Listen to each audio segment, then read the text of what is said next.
Welcome back to Protecting Trade Secrets. I'm Professor Seth C. Oranburg. In the previous lecture, we examined misappropriation, the acts of improper acquisition, use, and disclosure that trigger liability under both UTSA and DTSA.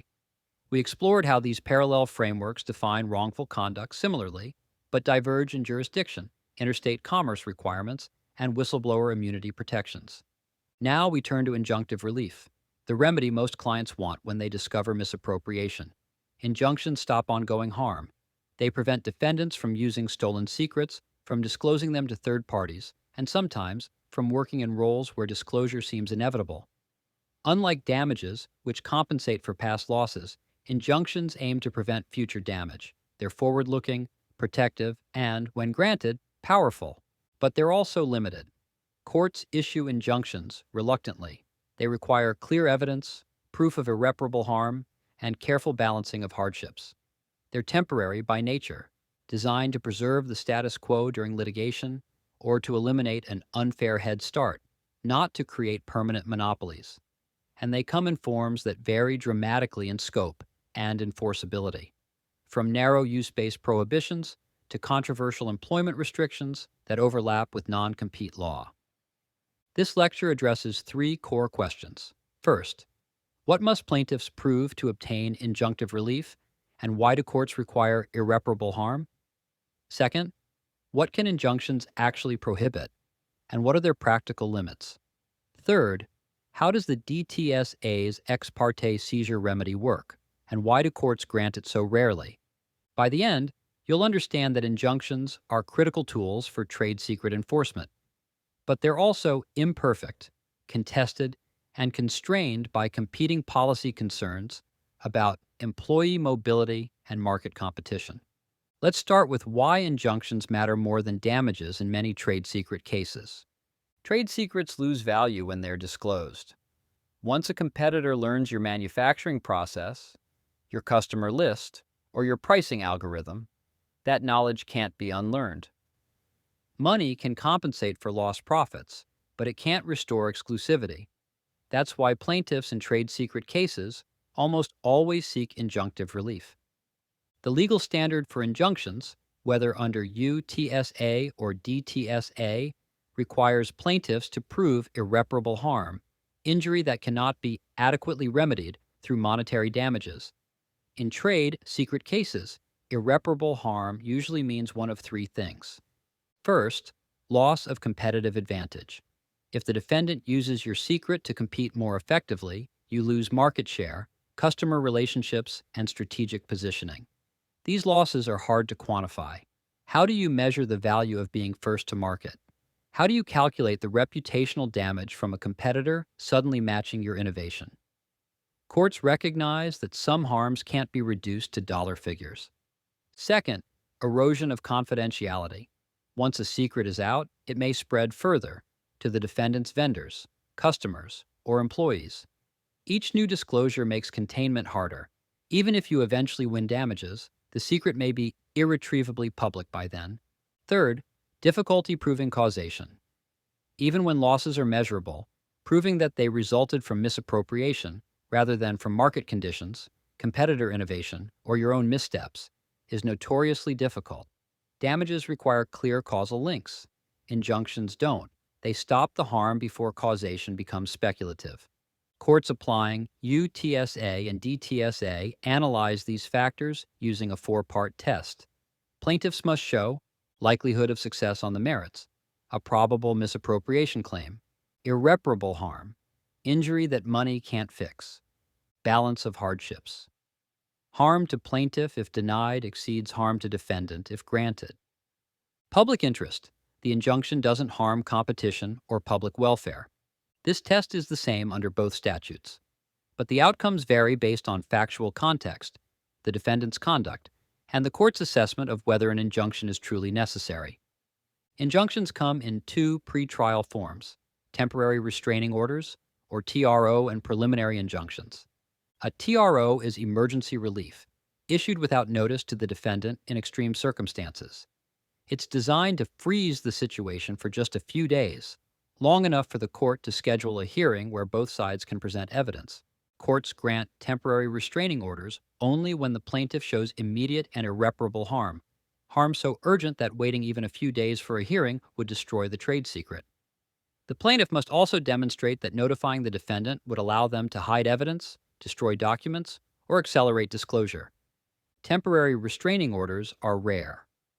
Judges are reluctant to issue orders without hearing from the defendant, because such orders can disrupt business operations, damage reputations, and impose costs on parties who haven't yet had a chance to defend themselves. Most trade secret plaintiffs don't seek temporary restraining orders. They move directly to preliminary injunctions, which provide more durable relief and follow adversarial hearings. A preliminary injunction is granted after both sides present evidence and argument.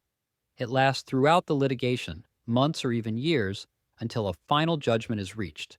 To obtain a preliminary injunction, the plaintiff must satisfy all four elements of the test: likelihood of success, irreparable harm, balance of hardships, and public interest. The most contested element is usually irreparable harm. Defendants argue that the plaintiff can be made whole through damages. They point to calculable losses, lost sales, reduced market share, measurable competitive disadvantage. Plaintiffs respond that trade secrets are unique, that exclusivity once lost can't be restored, and that ongoing use will compound harm in ways that can't be traced or quantified. In IBM versus Papermaster, a 2008 Southern District of New York case, IBM sought to enjoin its former executive, Mark Papermaster, from joining Apple in a senior engineering role. IBM argued that Papermaster had deep knowledge of proprietary microprocessor technology and that his new position at Apple, designing similar chips, created inevitable risk of disclosure. The court granted a preliminary injunction. It found that IBM had shown irreparable harm. Papermaster's knowledge was so specialized and so central to IBM's competitive strategy that even inadvertent use in his new role would undermine IBM's position. The court also found that IBM had acted promptly, filing suit within days of learning about Papermaster's departure, which reinforced its credibility. The case illustrates three key points. First, timing matters. Delay undermines claims of irreparable harm. If the plaintiff waits weeks or months to seek relief, courts question whether the harm was truly urgent. Second, specificity matters. IBM didn't just assert that Papermaster knew confidential information. It identified specific technologies, projects, and strategic plans that he'd worked on. Third, causation is presumed at the preliminary stage. IBM didn't have to prove that disclosure had already occurred. It only had to show that disclosure was likely, and that once it happened, the harm would be irreversible. Even when courts grant injunctions, they struggle with scope. What exactly should the defendant be prohibited from doing? Use-based injunctions are the easiest to justify and monitor. They prohibit the defendant from using the trade secret in their business. For example, defendant shall not use, disclose, or exploit the manufacturing process disclosed in Exhibit A. This is straightforward. The plaintiff can monitor the defendant's products, processes, or services to verify compliance. If the defendant's new product incorporates the secret, that's a violation. But use-based injunctions have limits. They work best when the secret is discrete and identifiable, a formula, a customer list, a specific algorithm. They work poorly when the secret is embedded in tacit knowledge, experience, or general expertise. How do you prove that an engineer used a design principle they learned at their previous employer? How do you distinguish between applying a trade secret and applying general industry knowledge? Employment-based injunctions go further. They prohibit the defendant from working in certain roles or for certain employers. In PepsiCo versus Redmond, a 1995 Seventh Circuit case, PepsiCo sought to prevent William Redmond, a former executive, from working for Quaker Oats in a similar capacity. PepsiCo argued that Redmond had intimate knowledge of its pricing strategies, distribution plans, and marketing initiatives, and that he couldn't perform his new role at Quaker without using or disclosing that information.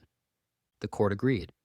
It held that Redmond's position at Quaker was so similar to his role at PepsiCo, and the information he possessed was so critical that disclosure was inevitable. The court issued what's known as an inevitable disclosure injunction, barring Redmond from working for Quaker for a specified period. PepsiCo remains controversial. The inevitable disclosure doctrine has been rejected in most jurisdictions because it effectively enforces a non-compete agreement, even when none was signed. Critics argue that it restricts employee mobility, harms workers, and gives employers power to block career advancement based on speculation about what employees might do, not what they've actually done. The DTSA explicitly rejects employment-based injunctions that prevent individuals from working. 18 U.S.C. Section 1836, subsection B, paragraph 3. AII provides that injunctions may not prevent a person from entering into an employment relationship, and that any restrictions imposed shall be based on evidence of threatened misappropriation, and not merely on the information the person knows. This language limits courts' ability to issue PepsiCo-style injunctions under federal law. Plaintiffs can still seek injunctions against use of trade secrets, but they can't simply bar someone from working in their field based on knowledge alone.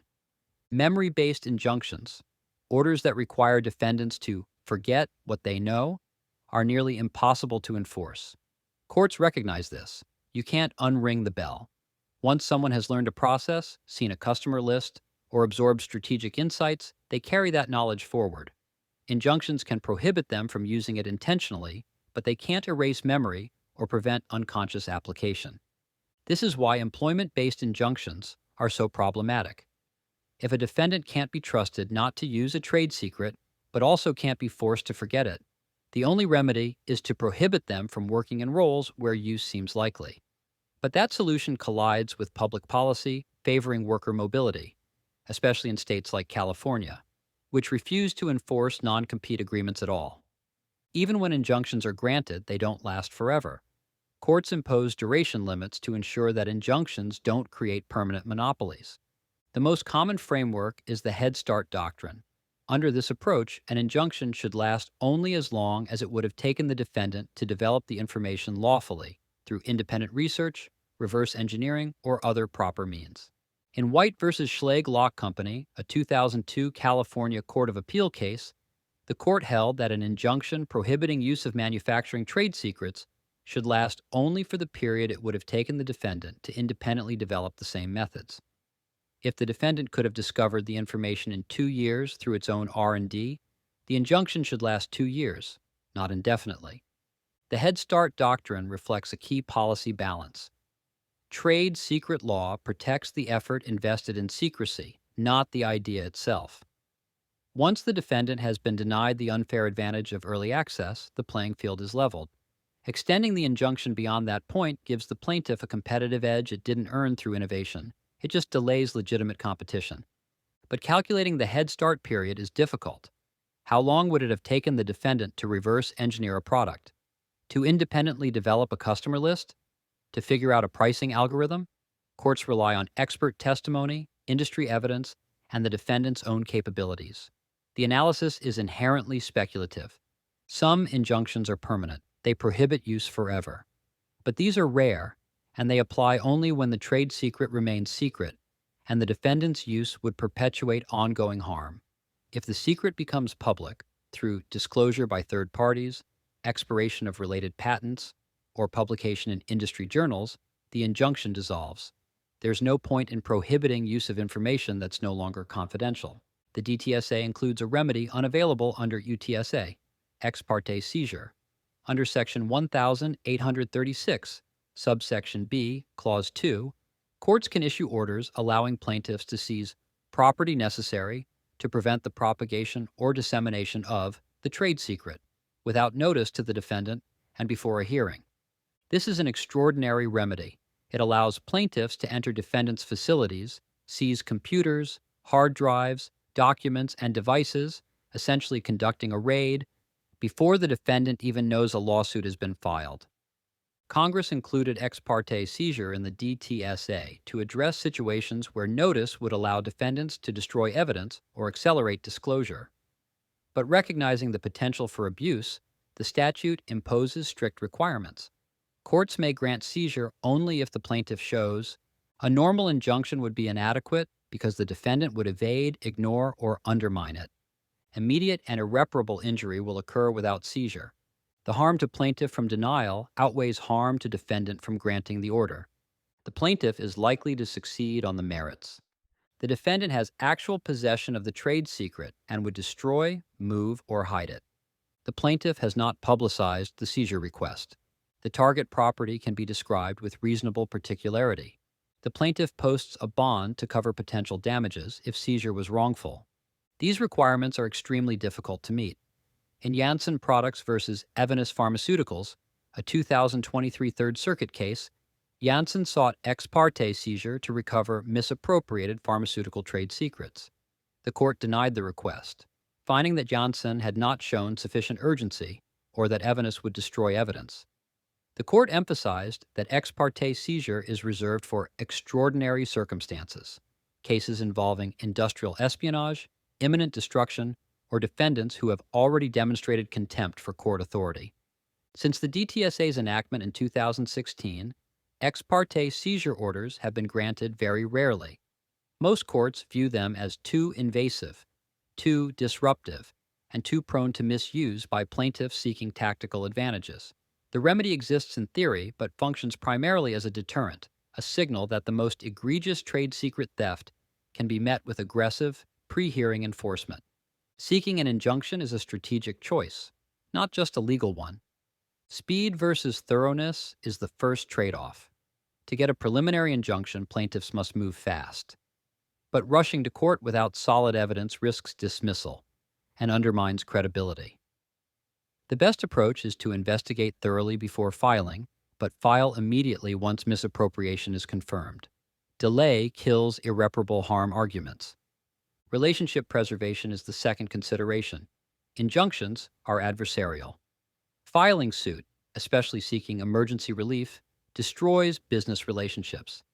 If the defendant is a customer, vendor, or strategic partner, an injunction may end the relationship permanently. Sometimes that's unavoidable.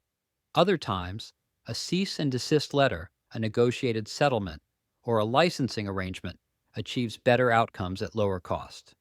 Enforcement costs are the third factor. Winning an injunction is one thing. Enforcing it is another. Plaintiffs must monitor compliance, investigate violations, and return to court for contempt proceedings if the defendant breaches the order. This requires resources, vigilance, and willingness to litigate repeatedly. Some defendants comply, others test boundaries, force the plaintiff to prove every violation, and drag out enforcement for years. Let's recap. Injunctions matter more than damages in trade secret cases because they stop ongoing harm, prevent future disclosure, and preserve competitive advantage. Courts require plaintiffs to prove irreparable harm, injury that money can't fix, and balance hardships between the parties. Temporary restraining orders provide emergency relief without notice, but they're rare. Preliminary injunctions follow adversarial hearings and last throughout litigation. Permanent injunctions are issued after trial, but are subject to duration limits under the Head Start doctrine. The scope of injunctions varies. Use-based injunctions prohibit exploitation of specific secrets and are easiest to enforce. Employment-based injunctions restrict where defendants can work and are controversial, largely rejected under the DTSA. Memory-based injunctions are unenforceable because you can't force someone to forget. Ex parte seizure under the DTSA allows plaintiffs to seize property without notice, but courts grant it extremely rarely. The requirements are strict, the remedy is invasive, and judges worry about abuse. Strategic considerations, speed, relationships, and enforcement costs shape whether seeking an injunction is the right choice. Sometimes, cease and desist letters, settlements, or negotiated licenses achieve better outcomes.